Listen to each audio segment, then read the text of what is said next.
a very warm welcome to another live session on the Facebook page of India Tourism Kolkata, the regional office of the Ministry of Tourism, Government of India. As you are all aware, the Ministry of Tourism, Government of India's Regional Office East has been promoting the tourist destinations, the culture, the cuisine of various destinations in the region through its Dekho Apna Desh initiative for the last several months. Today we have tried to curate a very different experience for you. Today we plan to take you through the various heritage properties, the heritage of West Bengal, more particularly the southern part of West Bengal. Now, when we talk about heritage in India, we are all aware that we talk primarily about the states of Rajasthan, the state of Gujarat, where we are aware of these huge Havelis and palaces, the place of royalty. But how many of us actually figure West Bengal to be a place that is second to none in terms of royalty, in terms of legacy, in terms of heritage?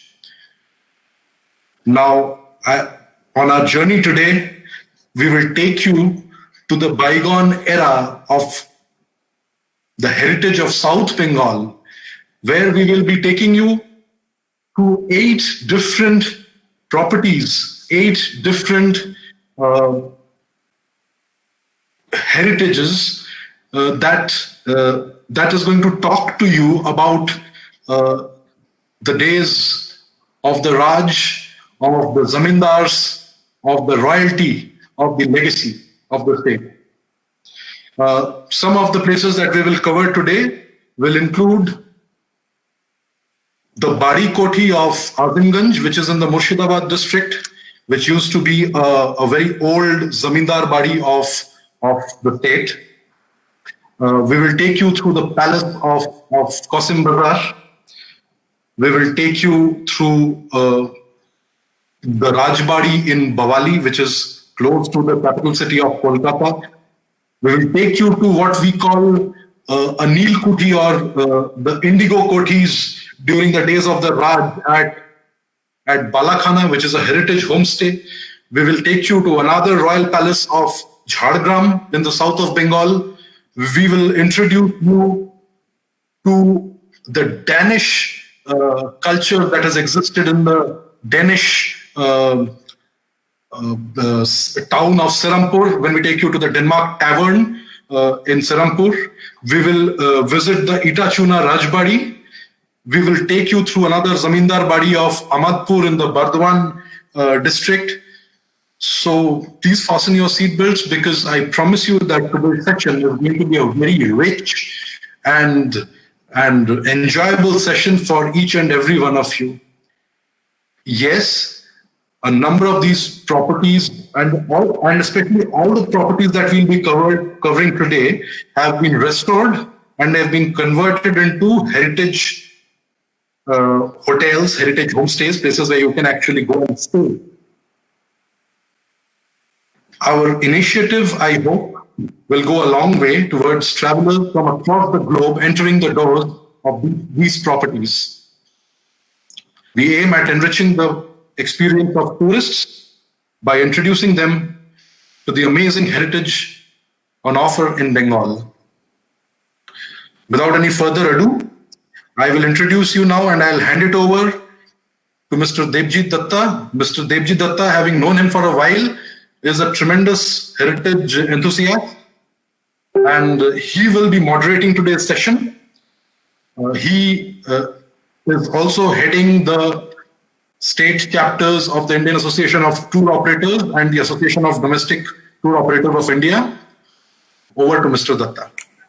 A very, very good evening to all of you, and thank you very much for joining us in this session. I'm sorry my camera is not working properly, but I'm sure I'll be sorting it out very soon. But in meanwhile, let me thank India Tourism Kolkata for this wonderful initiative to showcase all those heritage properties that's there across the Bengal. It's been almost 20 years in selling stories and handcrafted experiences across East and South Asia, covering Eastern India and South Himalayan Eastern neighbors of Bhutan and Bangladesh. And one thing that I realized that what Bengal has to offer, only few other destinations across the globe can offer. From the mountains of Himalayas to the mangroves of Sundarbans, West Bengal offers life-changing experiences. And together with India Tourism, we are trying to bring this in a platter with Best of Bengal, a webcast series focusing on the out-of-the-box experiences across the state. I'm happy to present the first episode here today on the heritage states across the Bengal. Our state is renowned for these amazing royal palaces of Rajbaris or Jamindar Baris. And you'll be surprised to know that there are almost 53 such palaces across the state, standing with the test of time, which dates back to almost 1,000 years of history of Bengal.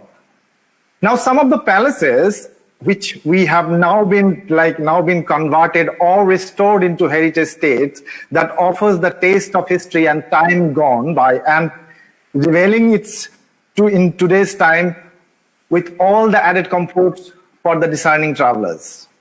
I welcome you to join to know more about those unique properties with its fascinating stories from the people behind the unforgettable experiences during the first episode of Best of Bengal with India Tourism Kolkata. We will start our journey from the northern part of South Bengal, where the mighty river Ganges has made her way into the state, covering the 13th century ancient capital of Bengal, which is around Malda and Murshidabad, and the last capital of independent state of Bengal, the heritage city of Murshidabad. We are happy to have with us Mr. Darshan Dudoria. He represents Bari Kothi, which is almost about 225 kilometers from Kolkata, which takes around 6.5 hours by car. The Bari Kothi was built in the year of 17th century and was the house of elder brother, Raj Bahadur Dudoria. I would like to invite Darshan to speak more about Bari Kothi and their wonderful initiative to showcase this heritage. Over to Darshan. Please let us know about Bari Kothi. The people are waiting to know more about the wonderful experience that we offer in Murshidabad. Over to Darshan. Devjit, thank you very much. And first of all, being the first speaker, I think I'll take the liberty once to thank India Tourism, Ministry of Tourism. I'd like to thank, more importantly, Mr. Sharat Nandi and Devji Datta for organizing this. I understand the amount of hard work it takes to get all of this, just to stitch everything together. So thank you for giving all of us the opportunity. And more importantly, we are possibly 8 mad people, but it is good to know there are other mad people who enjoy this madness and can see the value that is hidden in there. So anyways, I'll quickly start with Murshidabad with Bari Kothi to give you a little perspective about where Murshidabad is. So Murshidabad is a 6-hour drive from Calcutta, very easily accessible by train. It's about a 4-hour train ride. And we've got 2 beautiful railway stations built around. Murshidabad is the district separated by the twin cities of Azimganj and Jiaganj, which is separated by the mighty river Ganges, which makes it even more beautiful.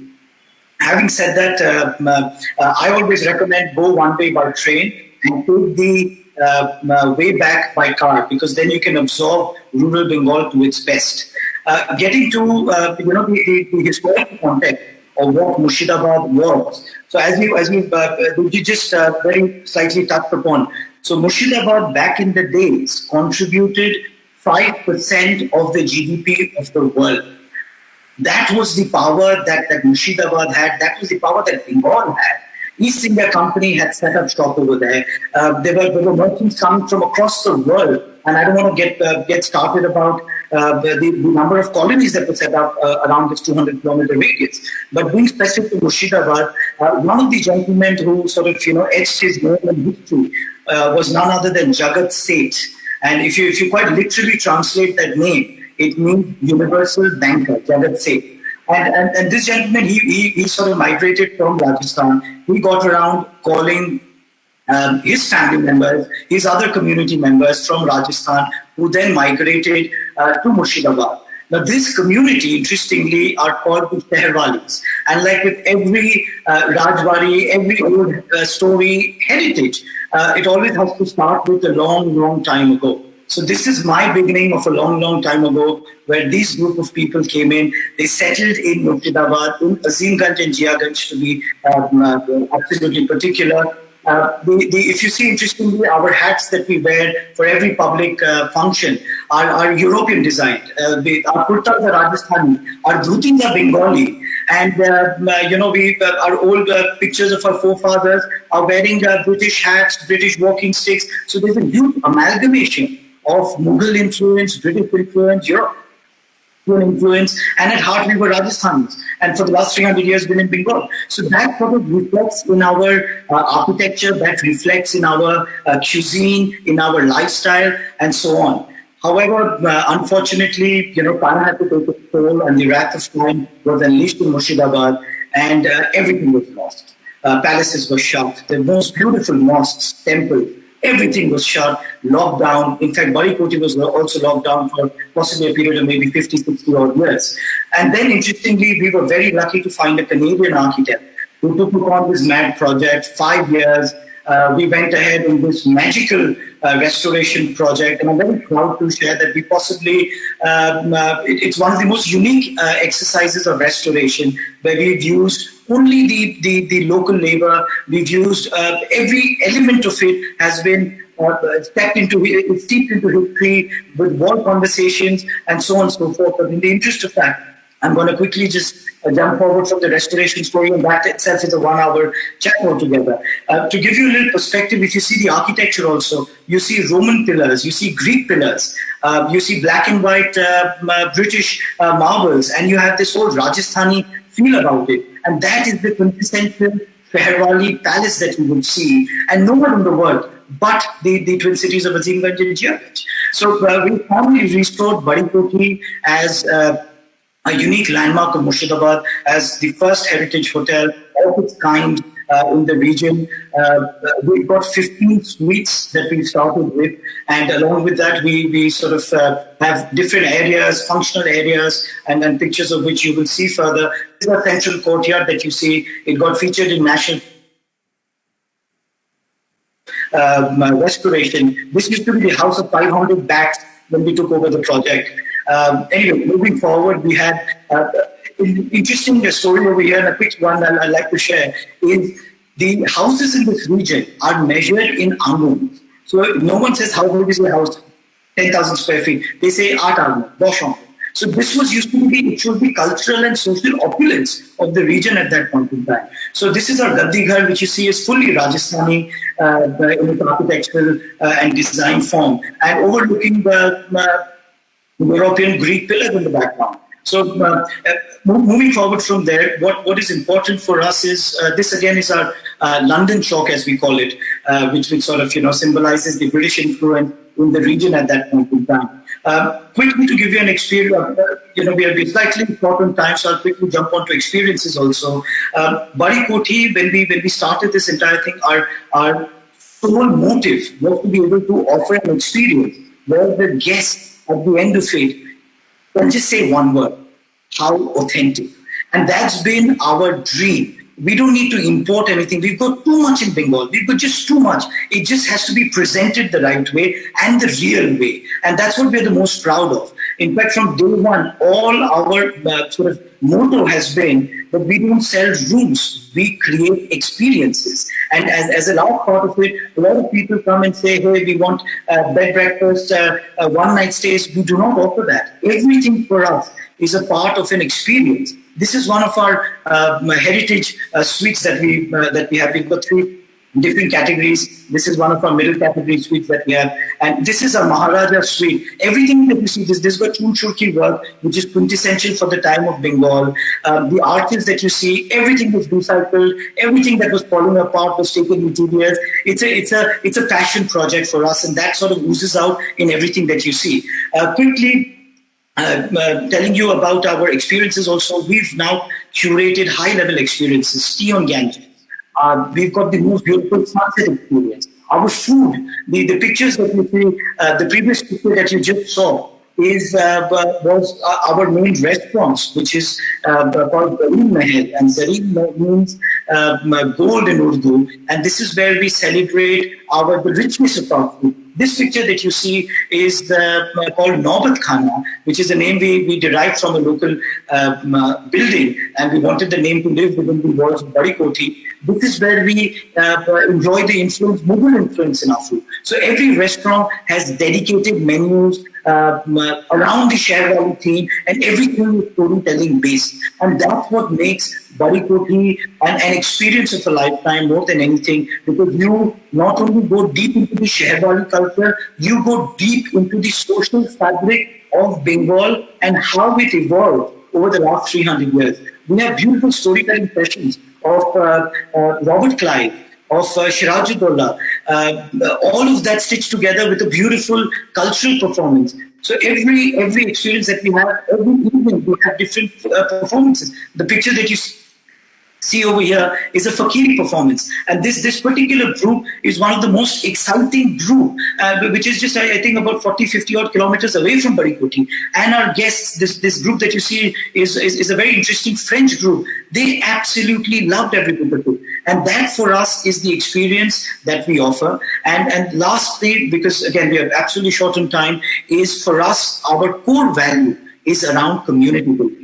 We take this picture that you see is in fact on the ghats. We are situated on the banks of River Ganga, and from there you have your early morning breakfast. It's the most enjoyable experience. Coming back to my core value and my last point, every person involved in our project are from the local community, and that for us is the biggest sort of value add that we can do, because we realize without building the ecosystem and restoring the ecosystem of the erstwhile Murshidabad, we'll be nowhere. So Devjit, I think I ran over 30 seconds of my limit, and you asked me to be extremely punctual. Thank you again, and this is what Bari Kothi is to you. I would love for all of you to one day visit and experience this firsthand. Devjit, sorry, you'll have to unmute yourself.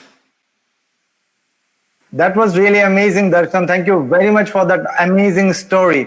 I have a question for you. What was actually the motivation behind opening your doors to the tourists? Because I have a lot of people staying in your property, and they came back with a wonderful, feedback about the experiences and the hospitality that you offer. What was the motivation, Darshan? Devjit, to be very honest with you, I was standing there with my father. We were seeing the crumbling walls. We were called because one of the floors had collapsed, and we just stood there. And I just recently had my first daughter, and I just looked on the side and I told my father, Baba, she's never going to see what the family used to be. Everything's going to get lost. And that was the humble dream with which we just started doing patchwork to save the building. And before we know, I think I will be leaving behind a massive responsibility for the future generations to take forward. But that, again, I think is the legacy that we sort of, take forward with us. Wonderful, wonderful. I believe there are 53 such, Rajbaris and Jamidar Baris across Bengal. I hope everybody gets motivated like you, and then, we can offer a wonderful experience to the traveler coming to the state of Bengal. Well, let's sail on Ganges further 20 kilometers south and visit the Roy's Palace, which was built between 1735 to 1855. We have Pallav Rai here from Kashim Bazar Rajbari. All of the welcome to the heritage stays in Bengal, and I would like to know, without wasting any further time, I would like to more from you about your initiative, about the palace, and about the history and heritage that you offer to the discerning traveler. Over to Pallav.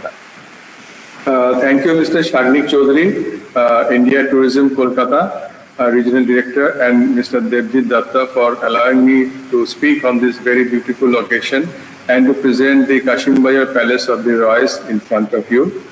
Now, I will just like to brief you on how to reach Kashim Bazar. So you could take the early morning train, which is the Hazard Duari. It leaves at 6:45 in the morning, and you will be reaching Murshidabad at around 10:30 in the morning, and we could take you from the station to the palace. And the evening train is also Bhagirathi. Otherwise, you would You could choose to drive down through rural Bengal through the NH34, which is renumbered now as NH12, and it would take you about 6.5 hours to reach Kashim Bazar. So if you start early in the morning, and you would be able to reach Kashim Bazar during lunchtime. And the nearest airport is, of course, Damdam Airport. Now, I would like to tell you very briefly about the history of the Kashim Bazar city and also our family history. Now, Kashim Bazar used to be a riverine port, and before 1757, before the Battle of Pulaski, so all the people from Europe, like the Dutch, the Armenian, the French, the British, they used to sail their ships for the purpose of business. And Kashim Bazar was the port of Bengal, Bihar, and Odisha. And the Nawab of Bengal used to govern from Murshidabad, which was the Masnad or his seat of power. And the exports that were done from the Kashim Bazar port was mostly like silk, like spices, indigo, ivory, bell metal, and so on and so forth. And Murshidabad was very rich financially and economically because of these exports and imports. Around 1730s, our forefather, the Ajodhya Ram Roy, he migrated to Kashim Bazar and set up his house for the want of business. And this went on for several generations and the family was successful. But sometimes during 1780, when the British started ruling our country, they changed the flow of the river Ganges and Kashim Bazar port was shifted elsewhere. And thereafter the city lost its importance and its economic stability. At that point of time, our ancestor, he took up the business of zamindari, and in subsequent generations, in recognition of the benevolent works carried by our families towards the subjects, the British government awarded the title of Raja to our family. It was a personal recognition, not a hereditary title, and so that is how it went. But after the independence of our country, so because of economic reasons, my grandfather Raja Kamaranjan Roy, he had to shift to Kolkata for his livelihood, and the beautiful palace remained closed for many, many years. And almost 60 years, some portions were closed, and we used to go there once in a while during the pujas.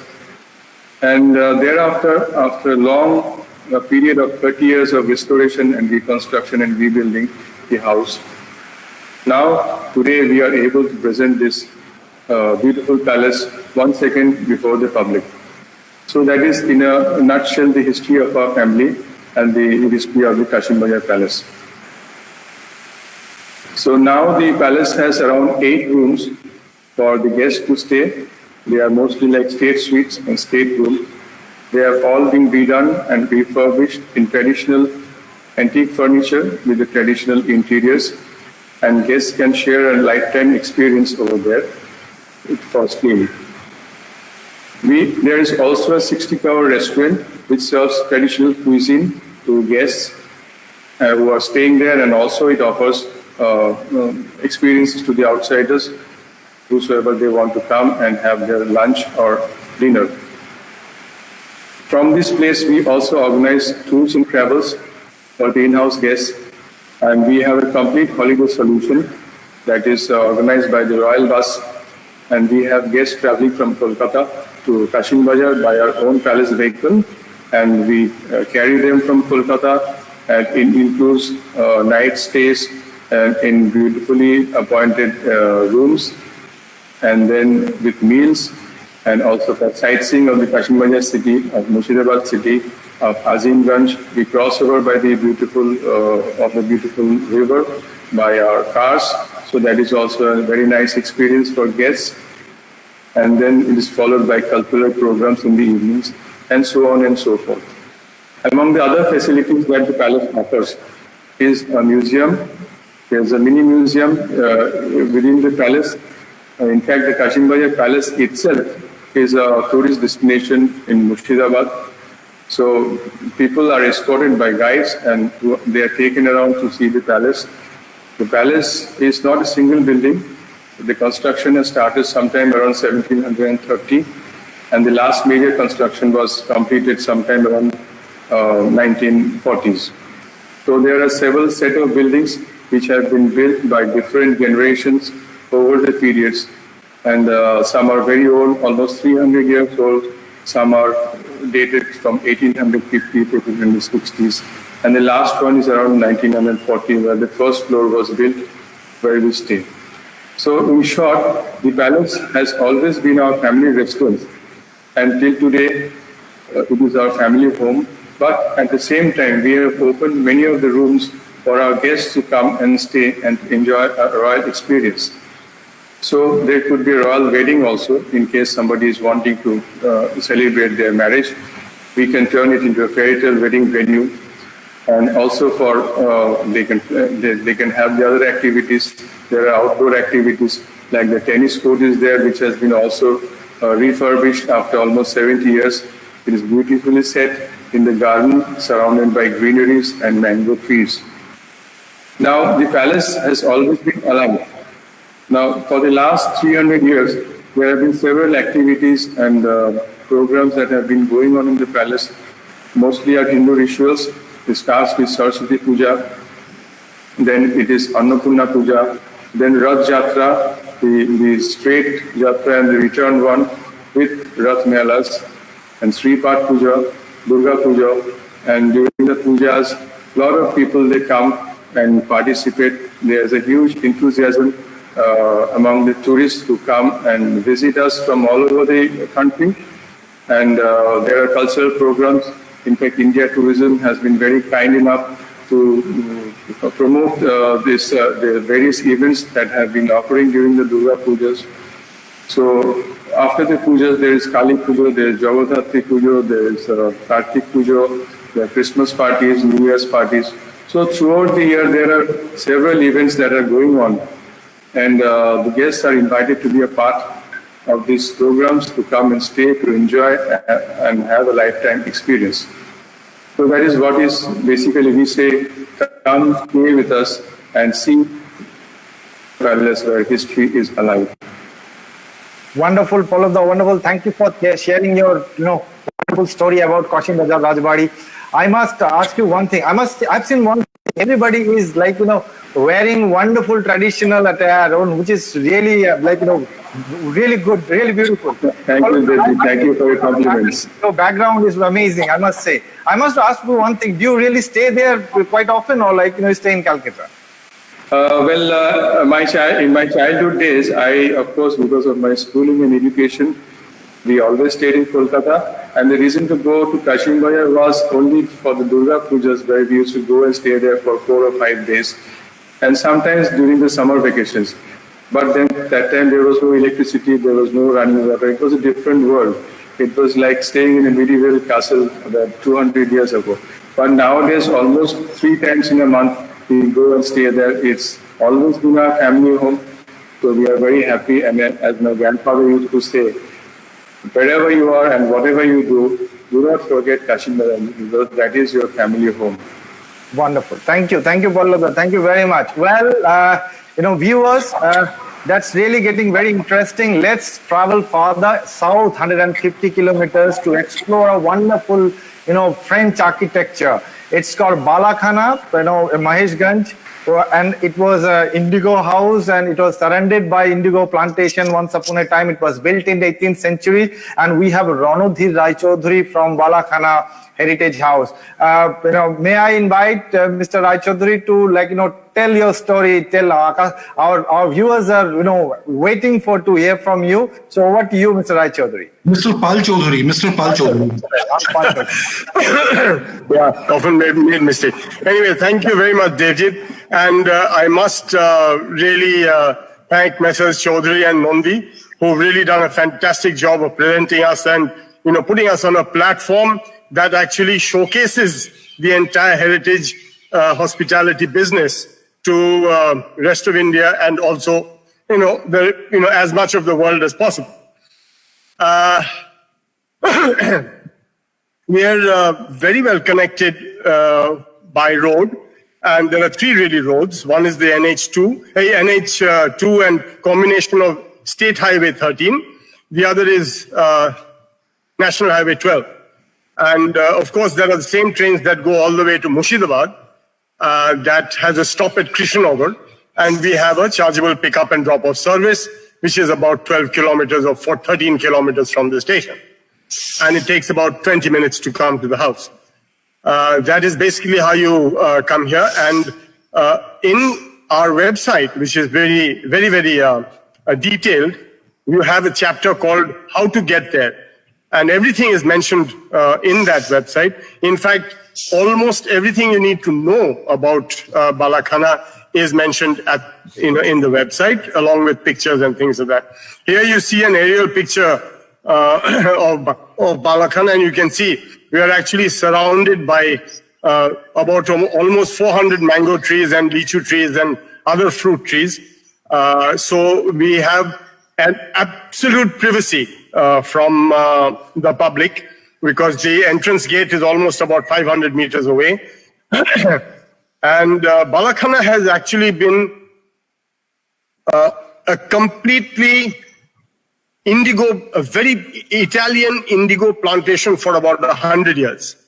And after which the indigo revolution took place, so they had to leave behind the property and go back to England. They had settled in England by then.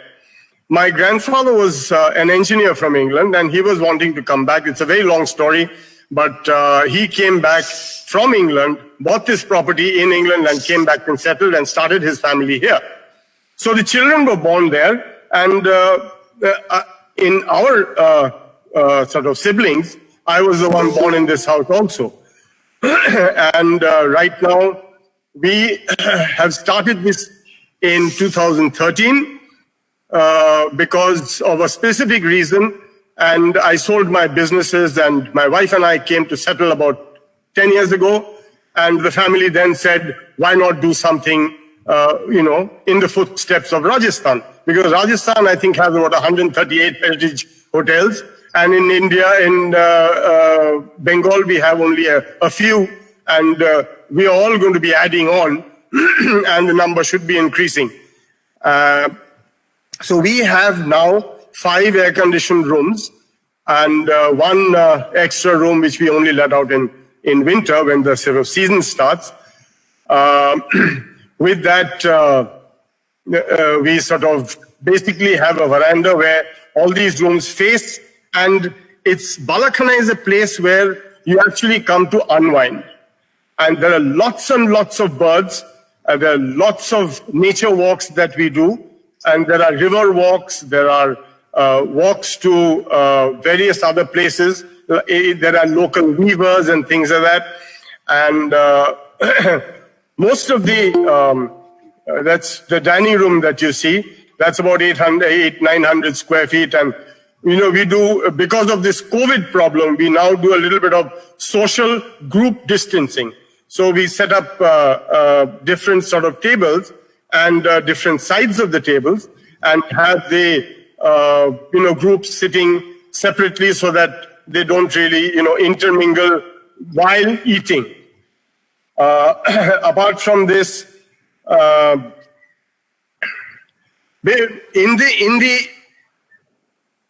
the family, my grandfather and my father were people of a very different background. They were more into education, they were more into social upliftment, they were into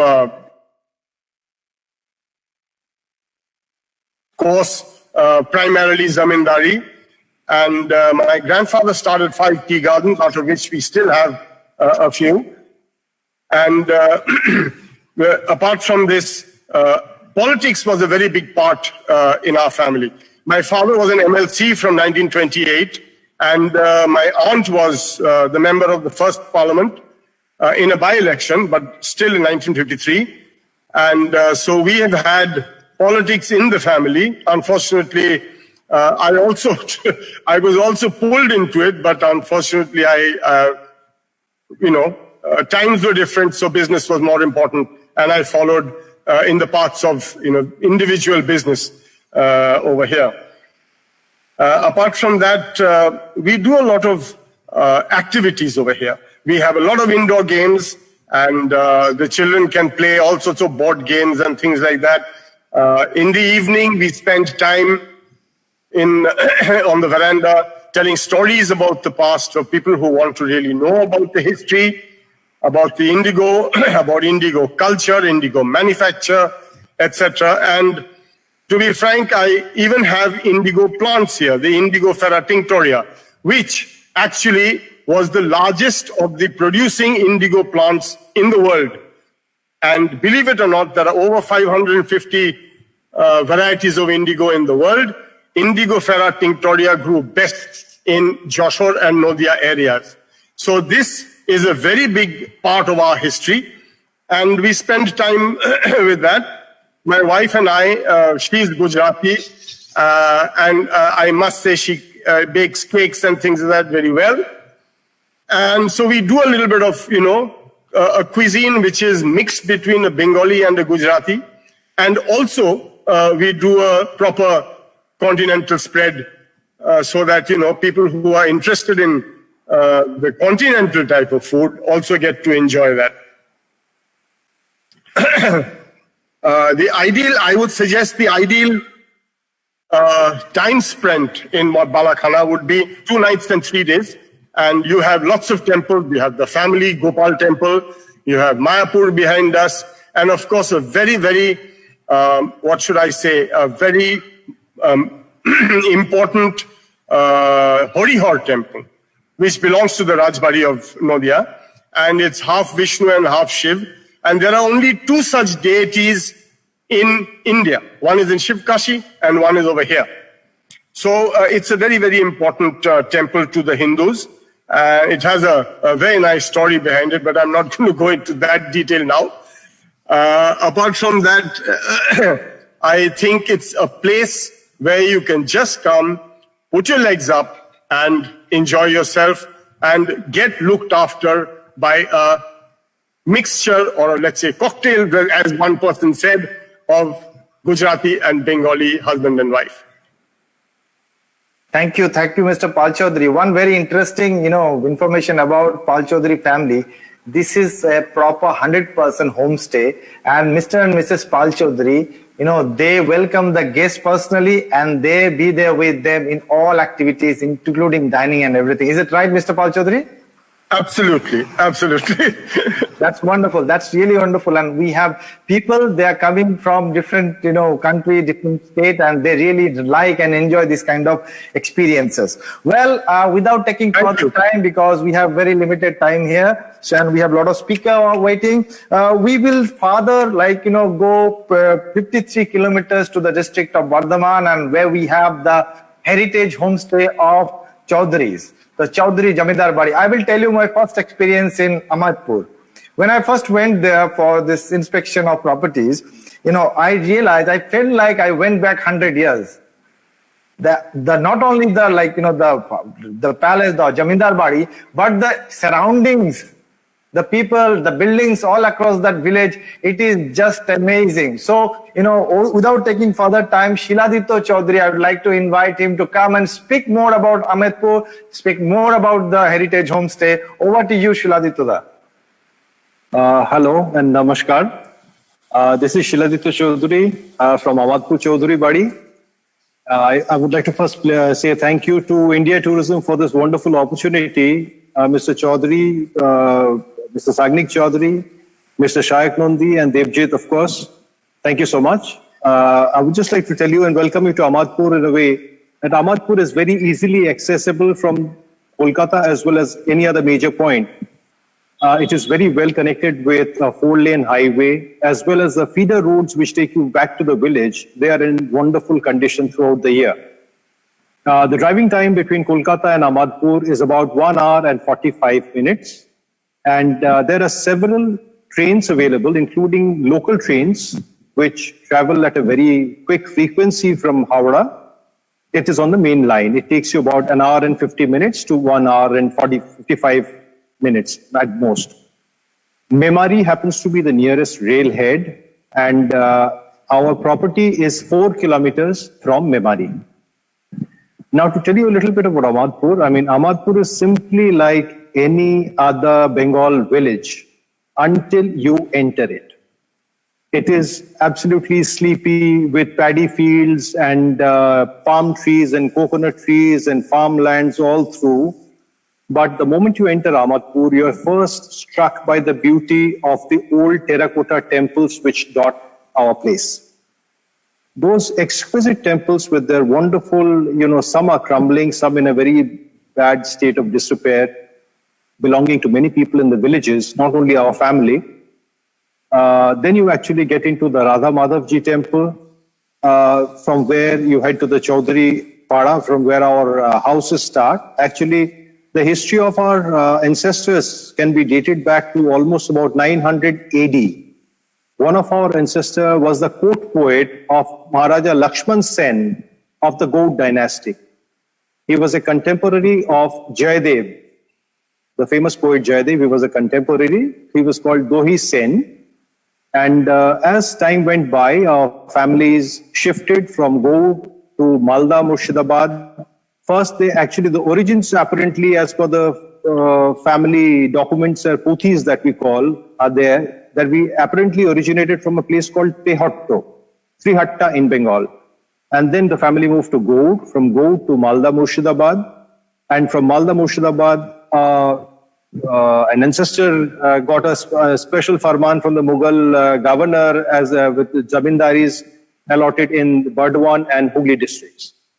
So our association with the village of Ahmadpur goes back to almost the beginning of the 17th century.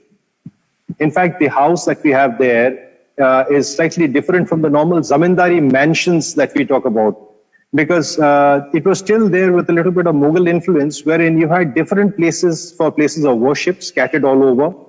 Then came the Baitak Khana. Then came the house where the males of the family used to stay. And then came the Ondur Mahal, which was the house for the ladies, the women. So what we have done is we have opened up a homestay there, and in the Ondur Mahal part of the property. It is a private estate, which is about 500 plus acres. It is surrounded by lush greenery, several water bodies and lakes. And we have a fair share of our run-ins with the past family anecdotes and stories. That is, in spite of being landlords and zamindars, our families and sisters had apparently refused the title of Raja and Maharaja on 2 occasions. And we were always at loggerheads with the British. As a result, our acceptance during the permanent settlement itself was a story. I mean, it will take a lot of time. I can't really narrate it here. So there have been several occasions, and there have been lots of tips with the British, but thankfully some of our ancestors were also of the legal profession. And they always got shelter under the law and somehow managed to evade prosecution by the British, so to say. Now, talking about Ahmadpur, I mean, we have some lovely experiences what we can give for Ahmadpur. For our guests, we can really offer some lovely experiences in terms of old traditional temples. We have got family temples. We have got spread all over the village, right from Radhakrishnan temple to Shiva temples. There are about 12 Shiva temples. Then we have a huge temple dedicated to the goddess Kali. She's treated as a daughter of the family. And our Durga Puja is about 358 years old.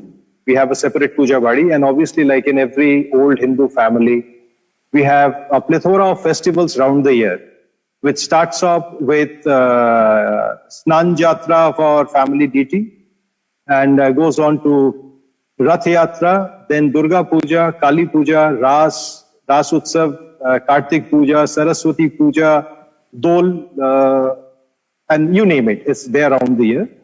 Plus, something which is very unique, which the guests like, is the special pujas which are held at every Amavasya in the Kali temple.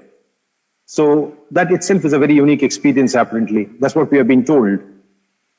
Now, about the guests that we have, about the houses that what we offer at the present moment is, we have a lot of rooms, but we are operating only 10 rooms at the moment. And at the present moment, because of the COVID situation, we are working on a 60% occupancy. with obviously all the COVID details put into place regarding the sanitization of the place, proper, whatever precautions have to be taken. We sanitize the property thrice a day with proper sanitizers and gloves and masks, and the staff who take care of the guests in our property, they themselves are with our family for the last 6 to 7 generations.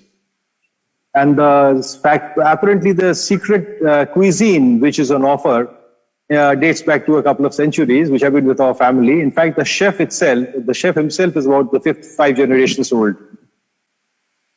The activities that we offer at Ahmadpur vary. Since it's a typical Bengal village, we try to promote, interaction between several tribal villages that dot our estate.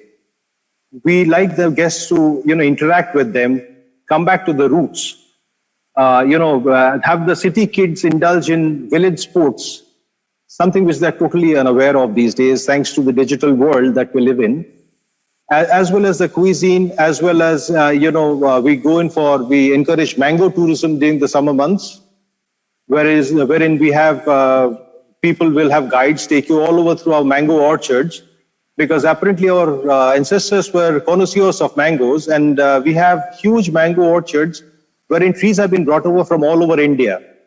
And apparently each mango has got some medicinal benefits. So we have people telling people which is good for you, which is good for this, which is good for that, and you are at liberty to pluck and eat as much as you like.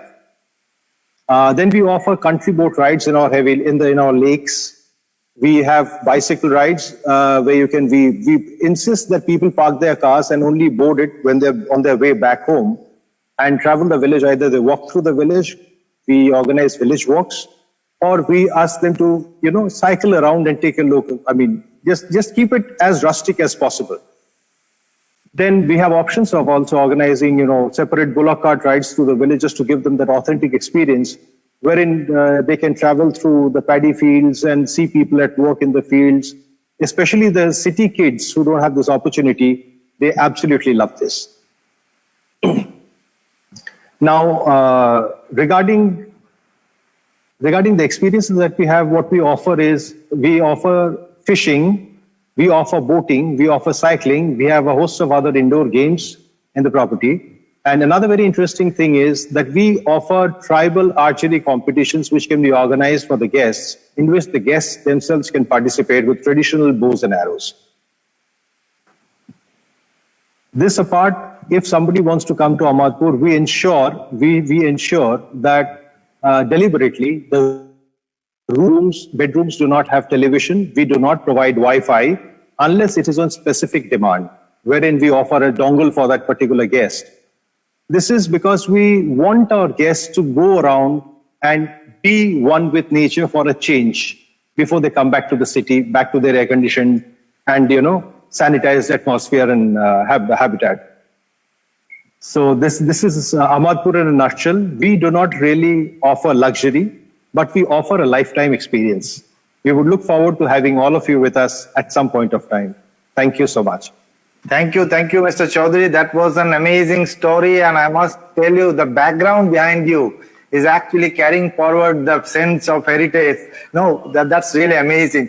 I must tell you, I have heard about the wonderful, tradition you have during Kali Puja, which is quite different from what you have in, rest of Bengal. So, if you watch about that, that's really amazing. This is a tradition which dates back to, hundreds of years. We still have huge idols of goddess Kali, which are about 26 to 28 feet in height. The tribals bring them on bamboo poles on their shoulders with mashals lit on an Amavasya night. And there is a dance which is performed in front of our house. This is again a tradition. So where there is no electric light, just on the light of mashals, we have that to the strumming of drums and the nakadas that they play. It is an ethereal experience, absolutely ethereal. Yes, I have seen this. It's to be believed. Yeah, and that was quite amazing, actually. Thank you, Shiladitya. And Thank you so much. further, we will be traveling, friends, for the 35 kilometers southeast of, heritage homestay, where we have the magnificent Itachuna Rajbadi, which was constructed in 1766 by Shoifullu Narayan Kundu. We have Sharmishta Bhattacharya from Itachuna Rajbadi. So over to you, Sharmishta. Please tell us your story about the Itachuna Rajbadi. The viewers are anxiously waiting for that story. Over to Sharmishta.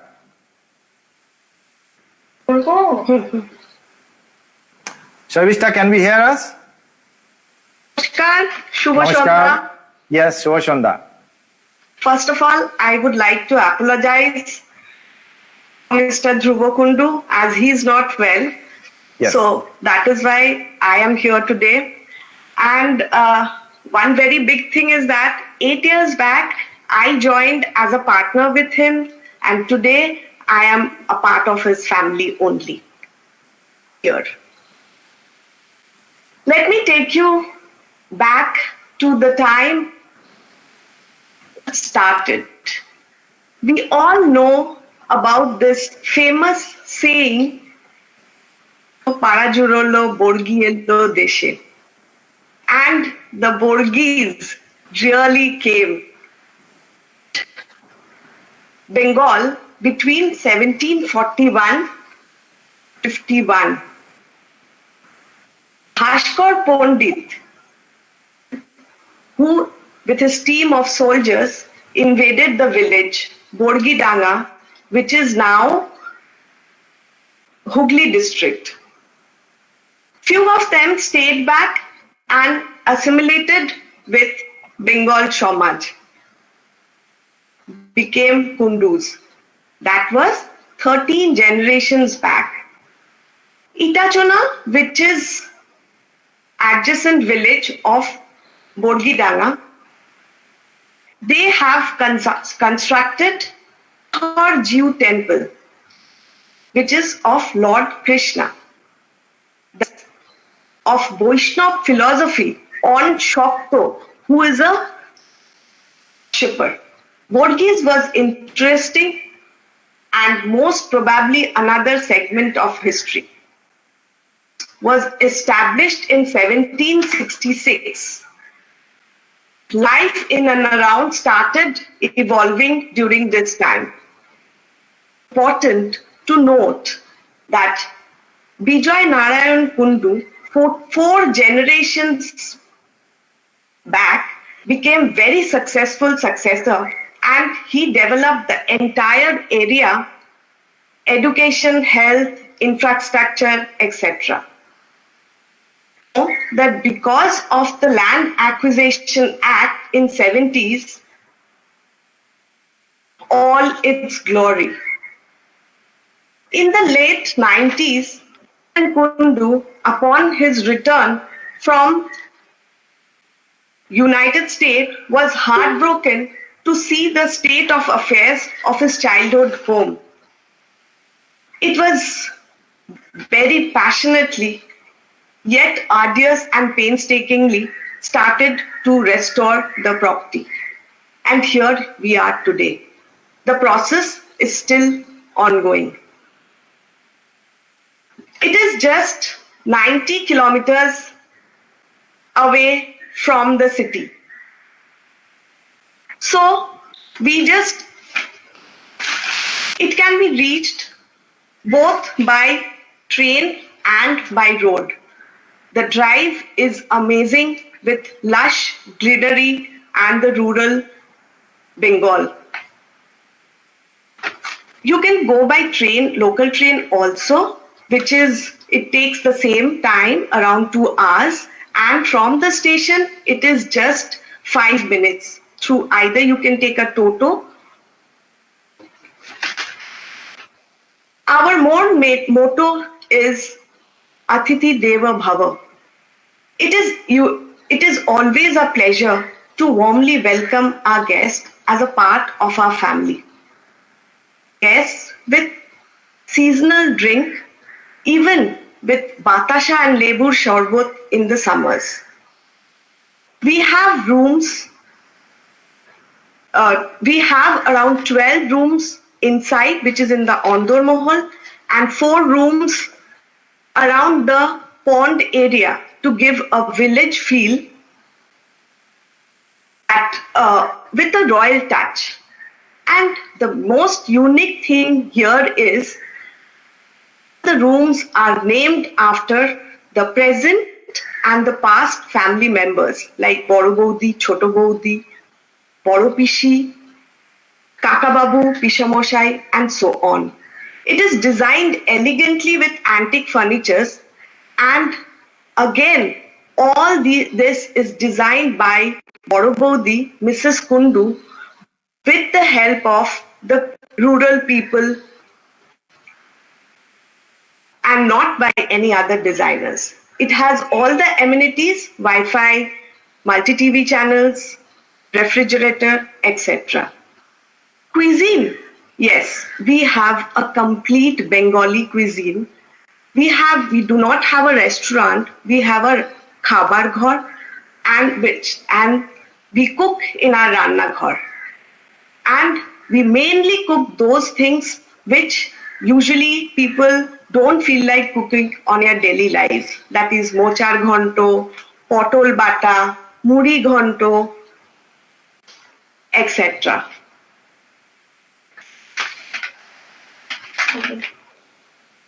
COVID is we all know what is happening now. So we are taking measures, we are doing sanitization, and we just started 20 days back with just 20% occupancy. Self-driven cars, surfaces are cleaned properly, and disinfectants, masks, etc. We are giving a gap of 72 hours from one booking of a particular room. Indulge in family-oriented experiences, fishing, planting, etc. Food is very unique again because of the nachkhor that we have, and also the utensils which was at that point of time. Shondharati, that is of our Rajbari, which happens in the evening. The whole Rajbari is lit up during that time. With Kirtan, the Arati goes on for half an hour in the evening. Then comes the flute. We relax in the evening with live music, where this person from the village comes and plays flute for the guests. Also, in the morning when we get up with his music only. This is all we have. It's a very simple Rajbari which we offer. It's a homestay, and we are doing with the village people only. So that is it from my side. Thank you Government of India, Ministry of Tourism, people who involved in bringing this initiatives. Thank you very much, Sharmishta. Thank you very much for this wonderful story. In fact, the picture of Itachuna itself looks gorgeous. Anybody look at the picture would feel like going and visiting. I think, Sharmishta, there are some wonderful terracotta temples around Itachuna Rajbari to explore, like Devipur and Pandua. Those are quite, interesting for the travelers. Yes, true. There are things to see around, like Pandua Minar, Hongsheshwari Mandir, which has a mosque with it. Then Mohanath, which is supposedly a replica of Dakshineshwar temple. And then there is Kalna, which is just 45 minutes away, which has 12 Shiv temples exactly out there. Yes, of course. Thank you, Sharmishta. Thank you. Well, friends, this is time to, go ahead and, travel to our next destination, which is 40 kilometers south of Itachuna Rajbari, and we will be visiting a place called the Little Europe in Bengal. And this is the Danish Tavern and Hotel. And I will before going to this property, let me tell you the importance of Little Europe in Bengal. Early 17th century, the Europeans started coming up with small outposts all across the river Ganges, mainly because of to trade jewelry, indigo, spices, and all these things, silk, for this. So this is first we have we have lot of European countries, the settlements which were there, which is very close to Calcutta. It has started with the Dutch, then Danish, then French in Chandanagar, and of course the British in Calcutta. So this is Danish, and perhaps this is a 235 years old restored property, which is called Denmark Tavern and Hotel, which is perhaps one of the oldest hotel in India. And now it is presently managed by the Park Group of Hotel, and we have Ranbir Bhandari, who is the general manager of Park Hotel Calcutta, and also he's looking after this Denmark Tavern. So over to you, Ranbir, to speak about this wonderful property and on the next to on the bank of River Ganges in Srirampur. Over to Ranbir. Mr. Pramod Bhandari. Sorry. Devjit, you got my name wrong. Yeah, a lot of 8 people, a lot of. No. I'm sorry for that. Mr. Ranbir Bhandari was a stalwart in this industry. I mean, everybody knows him, of course. So good evening, everybody. Yeah, good evening, everybody. I have been listening to these great, so much of heritage, so much of lineage. I'm at awe. And I first and foremost, I must thank, India Tourism, Mr. Chaudhary, Mr. Nandi, and of course you, Devjit, for putting me in this august company. I think it's overwhelming for me to listen to such great history and lineages. So thank you first of all. Yeah, and yes, going to, first of all, let me begin by saying how do we get to the Denmark Tavern? Of course, it's very close by, it's only 25 kilometers from the city of Calcutta. So it takes about hour 15 minutes on maximum. And that is the easiest way to go and the most popularly used route is that. However, if you are a little adventurous and if you want some little bit of local flavor in your journey towards the tavern, I think you could actually go down to the place called Barakpur. Take a local ferry, just 10 minutes across the ferry. You get a very, very local experience when you cross the river. So that's the other way you could go. And of course, if you want to indulge yourself or your loved one, and we at the park have a luxury yacht on the river here in Hooghly, you can always book that and have a completely different and mesmerizing sail down the river Hooghly, and it takes just about 40 minutes to get to Srirampur. So these are some of the ways to get to Srirampur, the Denmark Tavern. And so when you reach the Denmark Tavern, when you reach Srirampur, okay, let me first give you a little history about the place, of course, like everybody has said. So the Denmark Tavern, as David already mentioned, it was built about 235 years ago. And of course, it is situated right on the banks of the river Hooghly in Srirampur. And as history has it, that this was actually used by the Danes to keep their cannons and flagstaff. So that was the original purpose of this building. It has taken almost, I think, 2 years to restore the place to its old glory. And it was actually an initiative of the National Museum of Denmark, along with State Heritage Commission and the National Trust for Art and Culture Heritage, that's INTAC. And we at the Park Hotels are very delighted to be managing it at the present moment. So once you reach the Srirampur, you will be greeted by this, very minimalistic but a very pretty green-yellow two-storied structure. It's just there on the bank of the river. There's a small road and then the bank starts.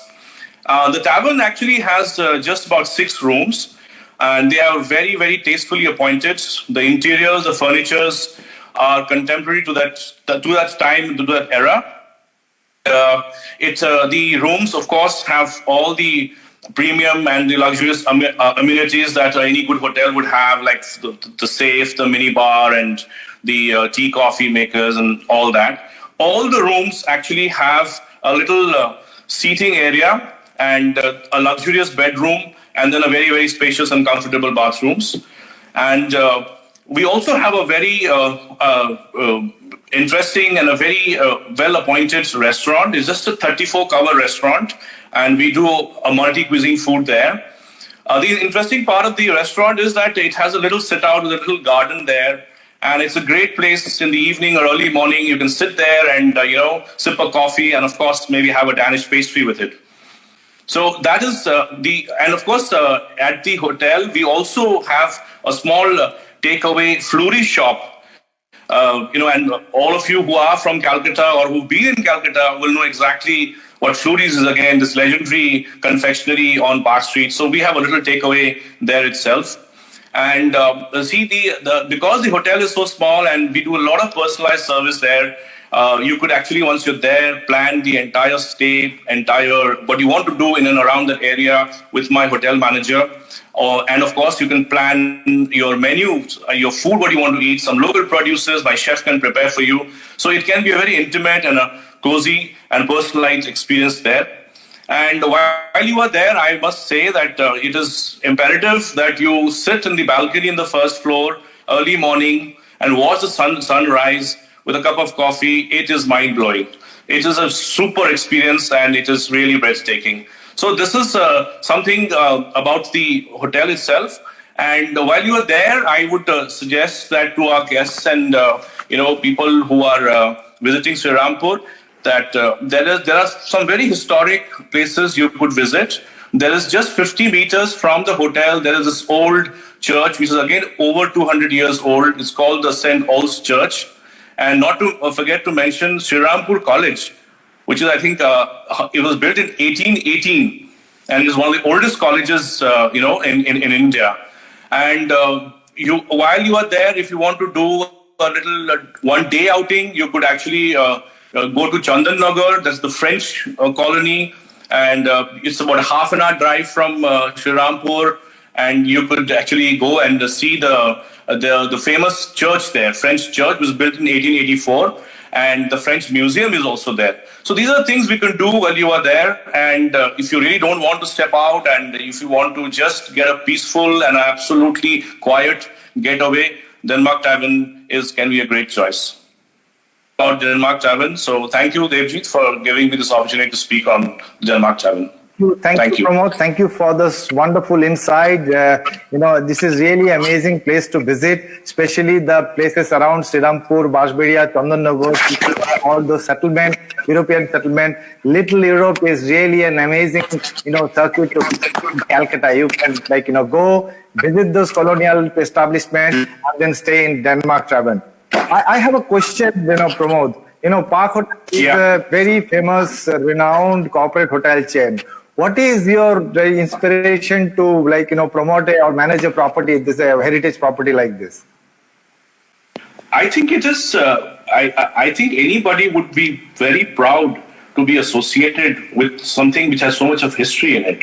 You are doing luxury hotels, and of course, we do a lot of boutique hotels. Our entire concept of building hotels is slightly different than all the regular hotels. But being an associate with a heritage hotel, a hotel which is over 200 years old, I think it's a great sense of pride for us to be managing it.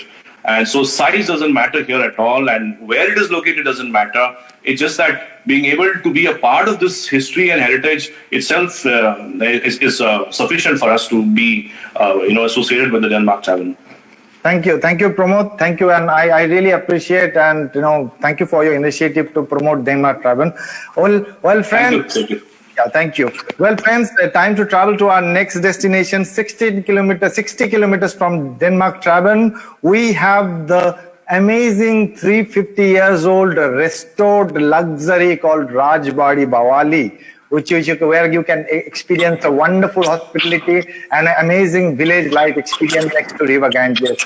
We have Mr. Ajay Rawla, a truly passionate hotelier who's actually converted this impossible to an amazing experience.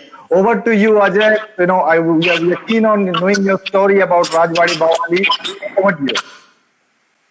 Good evening, everybody. I hope everybody who's joined us is safe and their families are safe. These are strange times, and it's in these times that we all reach out to do things that are different. I think one of the things that is happening now is that we're all looking inwards in more ways than one.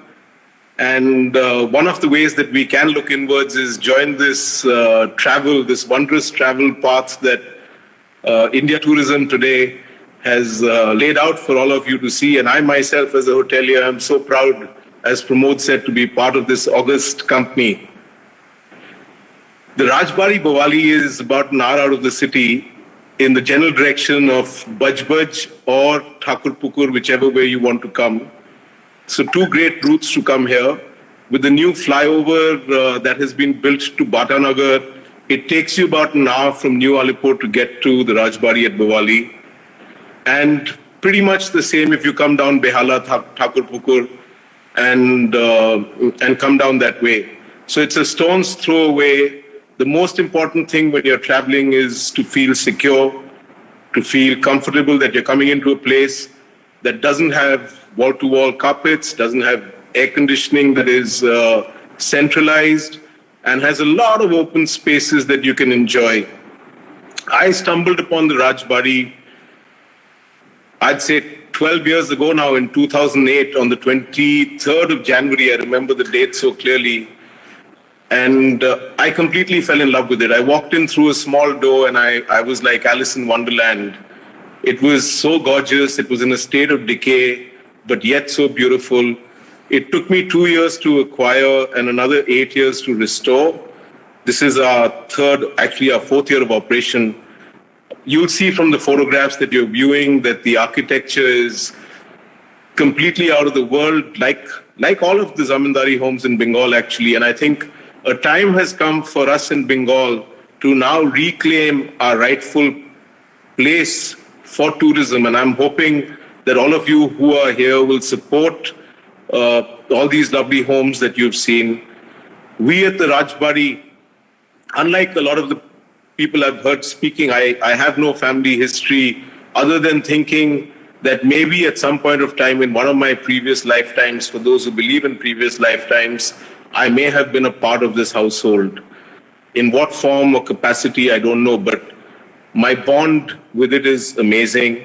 I'm a third generation Punjabi in Bengal, and I am what I call a Bongjabi. I bought this with two thoughts in my mind. The first, that I couldn't bear to see this lovely edifice crumble. And the second was I thought it would make a lovely Deshir Bari for me. But having bought it, I also realized that if I was to do the right thing by the Rajbari, it would be very important for me to open it and share it with the rest of the world, which we've done. And I'm happy to share with you that Condé Nast UK 2 years ago wrote us up as amongst the top 50 hidden destinations in the world, and we were the only one they picked in India. So we are right there in your backyard, an hour away. We are safe. We follow all the WHO norms that we need to follow to make sure that when you arrive here, you feel comfortable, you don't feel stressed about anything to do with COVID, and you can actually take a welcome break once you get here. The question now is, how do we spoil you? How do we look after you? And how do we take care of you once you're here? The Rajbari is a 30-room estate on 4 acres with 2 ponds, has plenty of dining spaces, has great rooms, 4-poster beds that go back, the Mohor Ghori beds that are so legendary of Bengal. Everybody, I think, at some point of time wants to have a Bengali bed. And we have plenty of them for you to come and see, enjoy. Our rooms have actually got marble that comes from a mine in Italy that's called Calcutta. I never knew that till I started my restoration process that was there. And some of my Italian friends were actually surprised when I said that to them. And then when they think about it, they said, you're right, there are cave mines in Italy called Calcutta, and that's where the marble in Calcutta used to come from. We have tried, and I think to a great extent succeeded, in building what we think is a very authentic Zamindari experience in Bengal. We are blessed to be in a place where our team is entirely from the village. We worked with our team, and you'll find that there's a certain softness in the service style. There's a certain graciousness to what they do, which can only come from simple folk who do it straight from the heart. We've got what you're looking at right now is the Thakur Dalan, and is a private dining room that seats 12 people and has a lounge with it. We have the piano room, which has a beautiful old German piano, and that's our dining hall traditionally. We've just built during the lockdown, with old cast iron, we built the rooftop cafe, which is, it's got a view of the sky that's spectacular. It's a great place to sit down and have breakfast, sit down in the evening and chill. We've got the Lotus Pavilion by the pond, which is great because there's greenery all around. You could very well be in Kerala, Goa, Bali. I have so many people who come in and say, wow, this could be in Bali, this could be in Goa. And guess what? Like most things, it's right in your backyard. And maybe it's that age-old thing about, Ghar ki murgi dal barabar. We've all heard that saying. I really would like all of you to come out and get a taste of this Ghar ki murgi, which is fantastic, actually. We have several experiences that we've set up. I've heard others talking about their boat experiences. Ours is fairly unique because we throw in a musician who'll be serenading you on the boat. We have dancers on the boat. We have a Sandhya Arati that's quite spectacular. No story in Bengal is complete without the Baul musicians. Every weekend we have classical dance performances on the stairs, which is so theatrical you can't even imagine. We have a fabulous Durga Puja, amongst other things. And Calcutta has always had, Bengal as a matter of fact, has always had more than its fair share of culture. It has the most blessed musicians. So we bring in a lot of young people, a lot of young musicians from the city. Apart from the fact that you get a taste of traditional culture at the Rajbari, what it also is probably the most romantic spot this side of the Suez.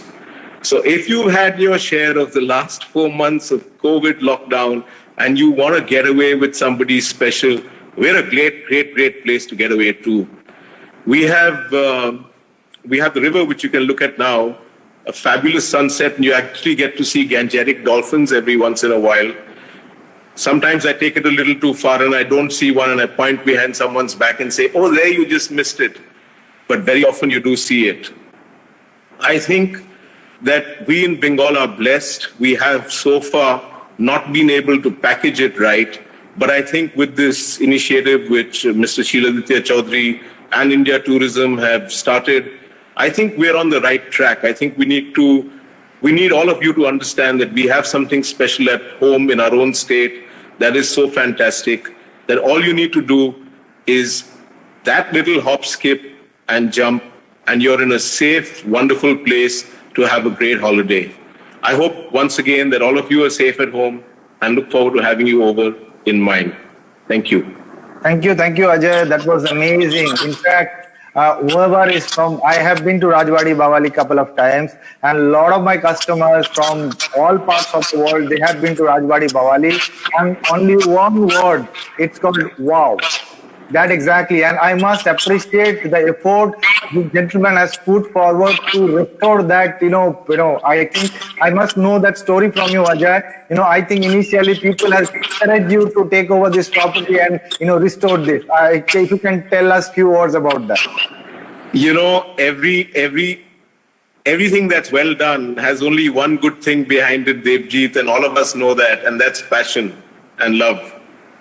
So anything else, I fell in love. So the rest of it was easy. And I must say that I have seen each of the corners and the kind of being a born Punjabi, the kind of creativity you created there. It is amazing. Thank you, Ajay. Thank you. Thank you. Well, friends, time to move to our next destination, and perhaps the last destination. It is 184 kilometers from the Rajbari Bawali in the western parts of West Bengal. We have the Jharkhand Palace, which was the royal residence of the Maharajas of Jharkhand. We have Vikram Malladev here with us, waiting to share their amazing story about Jhargram and the palace and the wonderful experience they offer all across that part of our state. Over to you, Vikram. Please go ahead and share your story. Namaste to all. Jhargram is a district on the western frontiers of Bengal, which borders Orissa and Jharkhand. It is well connected from Kolkata through the National Highway 6 and is 169 kilometers from Rabindra Sadar. All short distance superfast trains from Howrah to Tatanagar have halt at Jhargram railway station. As you know, Jhargram has a royal past. The ancient temples and the several heritage buildings in this district testify to it. This area was once resided over by the Munda and Santhal tribes in the past and ruled by a king from the Mar dynasty. Like my ancestors migrated to Bengal all the way from Rajasthan with the Rajput military and cavalry to set up the ruling at this place in the 16th century by conquering this area from the Maharaja. Since then, about 18 generations have passed. In order to commemorate this victory, they adopted the Upadhi of Malladev, which was given by the local Praja, and it became a part of the name and style of a family. The capital of the kingdom was named Jhargram, which means a village that is surrounded by evergreen forests. The palace, which you can see, is one of the finest examples of Indo-Saracenic architecture around Calcutta, which was built by my great-grandfather, Raja Bahadur Sir Narsingh Malladev. There is also an old palace within the estate, which is more of a terracotta fort. The new palace was constructed in 1921 following European architecture. After the new palace which was constructed, Raja Narsingh Malladev felt the need of a guest house where he would house and entertain his British guests. So in 1922, an outhouse was made in European style. You can see the picture of the interiors of this guest house. The outhouse is also known as the Palace Guest House and has the most aesthetic rooms. There is a very old piano and a gramophone set there. The rooms have housed dignitaries like the British Governor of Bengal and later the Prime Minister of India, Morarji Desai, and of lately, Madam Chief Minister Mamata Banerjee had visited this place and resided over at the Palace Guest House. And moving towards the hospitality part, our family resides on this property, and about 10 rooms on the ground floor have been converted into a heritage hotel, which is managed by us, having all modern amenities. We have a dining room here. We basically cater to local farm to table and locally produced agricultural products are expected at every dining location. We have our own organic farm in around the campus of this palace. Menu items native to this area along with traditional Bengali food are prepared by the traditional Thakurs are served in the dining room. You can see this hill over there which is called Gurasini Hill. Jhargram is basically a destination of nature and also a destination of film tourism. You can have a trek to this Gurasini Hill and have a visit to the local Ketki Falls, the Khandarani Lake and Laljal Caves along with the Ghagra River Rock. If you want a healthy mix of heritage, tradition and culture, Jhargram is probably the best destination you can have in and around Kolkata. Many of the Bengali films and many of the box office hit Tollywood films have been shot in Jharkhand. So I would suggest you all that visit Jharkhand. It is a mesmerizing place. It is a healthy place. That's all from my side. Thank you, Vikram. That was an amazing story, actually. And many people who has not visited, Jharkhand, they will be certainly be interested to visit the destination. I have a question for you, like from that family, what challenges you actually find to make it touristic, your palace, welcoming tourists and having tourists there. What are the challenges you think to promote a property like that? See, the basic challenge is that Jharkhand is quite, it's on the western frontiers of Bengal, which borders Odisha and Jharkhand. So basically, that the culture of Jharkhand is not very much Bengali. It is basically a mixture of, a lot of Odia and Jharkhandi culture out here. So it is basically a tribal infested area. And my family has been there since the last 500 years. So we have a base in Calcutta, but that my family is into politics. Like my great-grandfather, Raja Narsingh Maladev, he was the first member of parliament from this place, and my grandfather served as a minister during his time, and my father is also a politician, senior politician here. So basically the thing is that we have made all efforts to keep our heritage intact.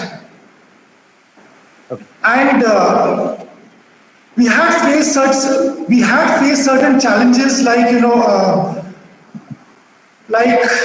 probably there was a time when Jharkhand became a very disturbed place due to the Lalgarh movement. But we thank the West Bengal government and government of India to again promote Jharkhand. And with the help of the government, we are promoting our property to this place. And nevertheless, we are experiencing a lot of flow in inbound tourism also. A lot of tourists from Calcutta, a lot of tourists from other states also, the nearby states of Odisha, Bhopal, and even Bihar, and a handful of foreign tourists are also visiting our property. Thank you, Vikram. That's really great. And really thank you for the initiative to promote Jharkhand and promote the heritage stay. Well, friends, that stays in Bengal. If you are under the impression that you can only stay in a palaces like in a state like Rajasthan, we do have a lot of. We have 53 palaces, and thanks to this, gentlemen, all of us here, they are, their best effort to make it touristic for tourists to their properties. So over to Shayok to take it over and continue further. Thank you, Devjit. Thank you, Vikram. Thank you, speakers.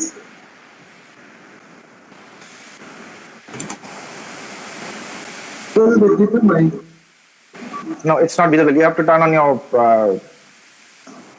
Turn on the camera.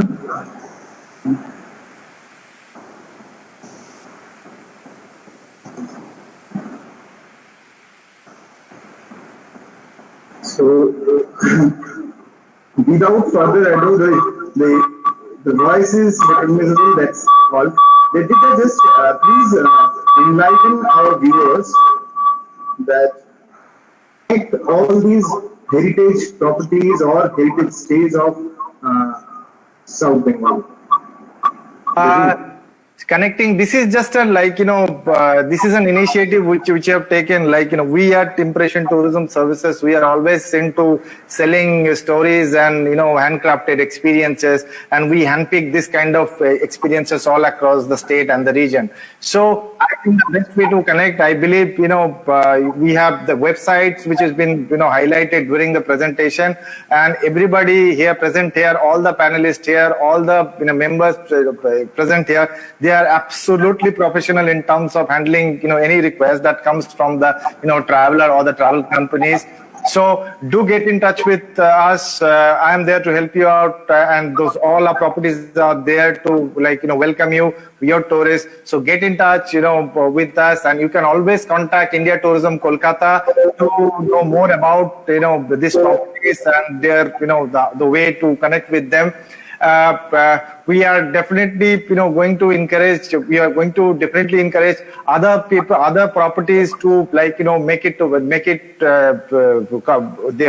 put their effort to make it for the make it for the tourists. And of course, we will continue this West of Bengal series further with more and more experiences across the state in our upcoming episode. So that is there. So do contact us, and we will be definitely take it further. Thank you. So without further ado, I would like to hand it over to our regional director, Sri Sharnik Chaudhary sir, for a few words.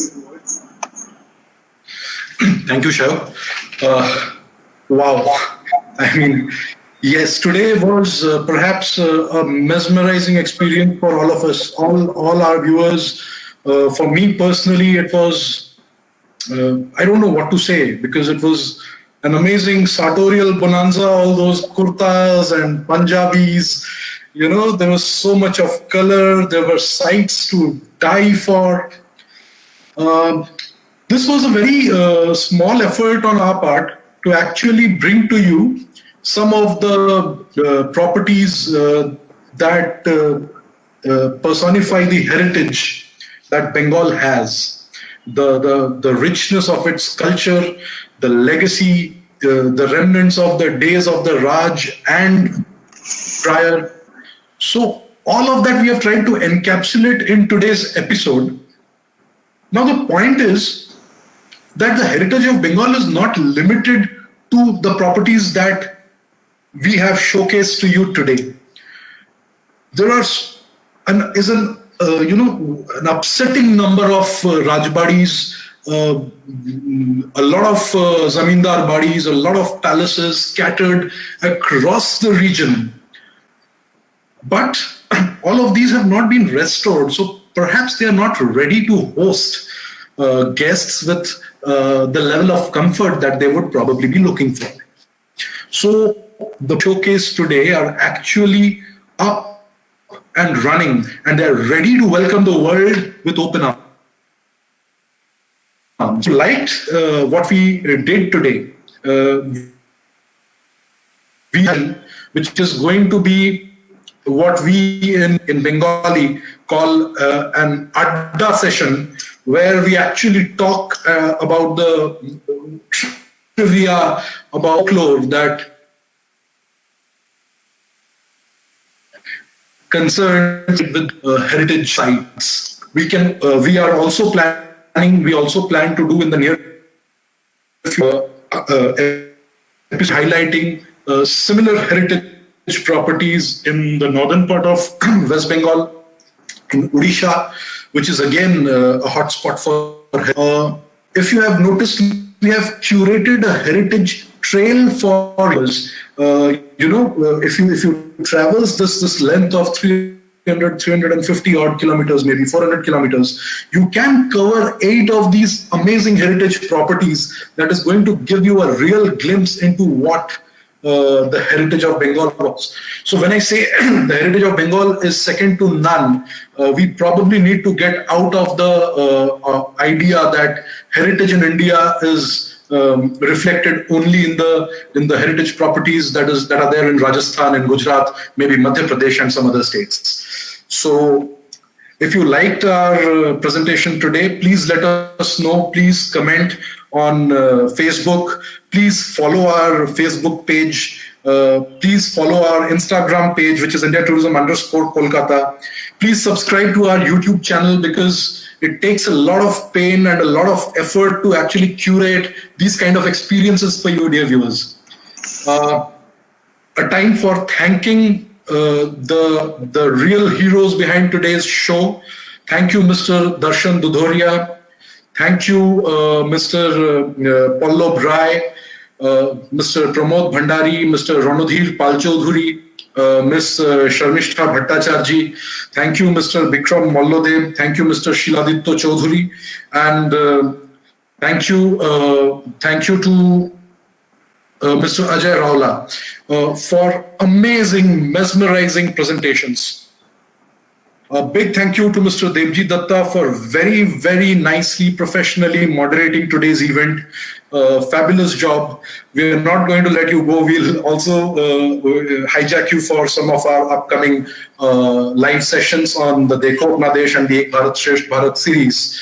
A very big thank you to my colleague, Shayok Nundi, without whose undying effort and insane quantum of passion with which he has pursued this, which is at least equal to the passion with which all of these properties have been curated. Thank you so much, Shayok. Without this, without your contribution, without your undying passion, this would not have been possible. Thank you very much, viewers. We would like to hear from you. So please comment, like, share, subscribe our channels. And your comments actually inspire us to do more such events in the future. Thank you very much. Stay safe, stay healthy. Jai Hind. Thank you. Thank you, India Tourism, for this initiative, and we look forward to take it further. Thank you, Devjit. Jai Hind. Jai Hind.